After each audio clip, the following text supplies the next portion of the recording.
Good morning. Hello, everyone. I am live this morning from the airport in Denver. And frankly, I've never been happier for a girls' weekend. Yay for amazing timing. How lucky did we get? Funny enough, if you think you're having a tough day, let me tell you, I'm headed right now to Washington, D.C. for the first time since I graduated from Georgetown. My memories, frankly, of my junior and senior year of college are pretty hazy. Following my rape, I had massive amounts of anxiety and smoked a lot of pot. I smoked a lot of pot because I couldn't sleep otherwise. It was the only way I could relax into something resembling slumber most of the time and keep my jobs. And, by the way, do all that homework stuff. So, real pleasant to hear about, I'm sure. It was real pleasant for me to relive.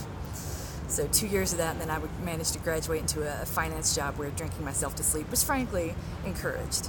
It's amazing I managed to fail upwards.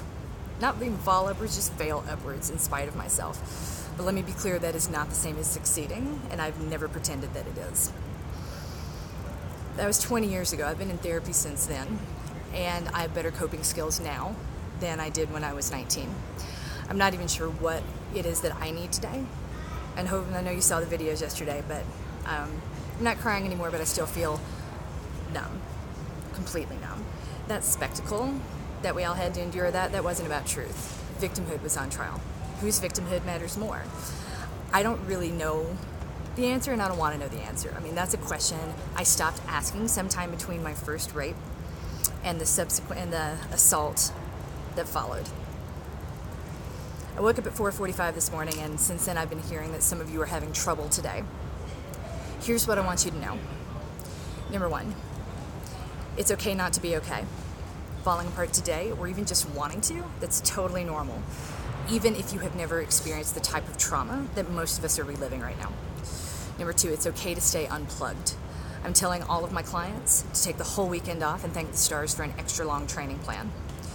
Number three, you often hear me say that you only have one body to navigate this life in, and you really need to take care of that body. That same can be said of your heart, your mind, and your soul. Do whatever you need to do, take as much time as you need, and do not judge yourself harshly for not being over it yet. No one gets to tell you what to feel or how to deal unless you are actively hurting them. So try not to hurt anyone, but do whatever you need to do to take care of you, since one thing trauma survivors learn the hard way is that literally no one else is going to take care of you. Number four, I see you. I believe you. I know you have nothing to gain by telling your story now, and I know how much you lost the first time you said your attacker's name out loud. I'm happy to be your safe place, but if you are unable to relax this weekend, if you cannot sleep, if the emotional pain is turning into physical pain, if the panic in your chest is overwhelming, if you're a little nervous even to drive, if you are numb to basic sensations like hunger, please reach out for help. I'm going to post some numbers. I'm going to have a friend post this on Twitch for me in my name and post some numbers of some hotlines you can call if you find yourself needing a little bit extra today, and I really want you to take that extra. Asking for help is the opposite of weakness. It's the ultimate strength. It's not leaning into victimhood. It's not because, frankly, who would be excited about that? That's ridiculous. It's taking control. Asking for help is taking control of a situation that may have spiraled out of your control, even if you didn't want it to. So this is your coach telling you, yes, you, to do whatever it is you need to do today, especially if that thing you need to do is rest. If your race is next weekend, great, the hay's in the barn. You're as ready as you're going to get. If your race is in November, great, we got time. Take a whole week off if you need to. We'll come back for it. Again, this is why we have the extra long training plan. If your race is this weekend, bless your heart, I got you. If you need me, let Susan know. But I'm on a girls' weekend, so if you need me, please make sure it's a good and thoughtful reason. Adulting is hard, man. And asking for help when you're an adult and you've been conditioned to handle things on your own and be really independent, it's the most boss thing you can do. You're adulting like a boss when you ask for assistance, and I want you to do that. Just know that there's only so much assistance I can give the day before a race. So I'm going to stay logged out of Facebook for a couple more days, but I'll be back for Ask the Coach on Sunday night. If you need me sooner, as I said, Susan knows how to get in touch with me. One final note.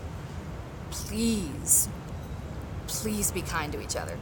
You have no idea what other people are managing. You really don't, especially the really, really angry ones that say things that hurt you the most. I found that the main reason people gravitate towards me as a coach is that I'm more open about my trauma than they are ready to be. Consider that before you forcefully defend or attack anyone today, especially if that attack could land on someone in my orbit. Sexual abuse is not limited to frat parties, Penn State's football team, or the Catholic Church. The culture of silence is real, it is pervasive, and it needs to end. I hope your weekend is peaceful and distracting. I hope your hands have stopped shaking. And I hope you're able to take good, deep breaths in a controlled manner. It took a long time before I could do that yesterday. See you on Sunday night. And know that no matter what happens in between, you're coached, you are loved. And hang in there. I swear to God, you're winning at life.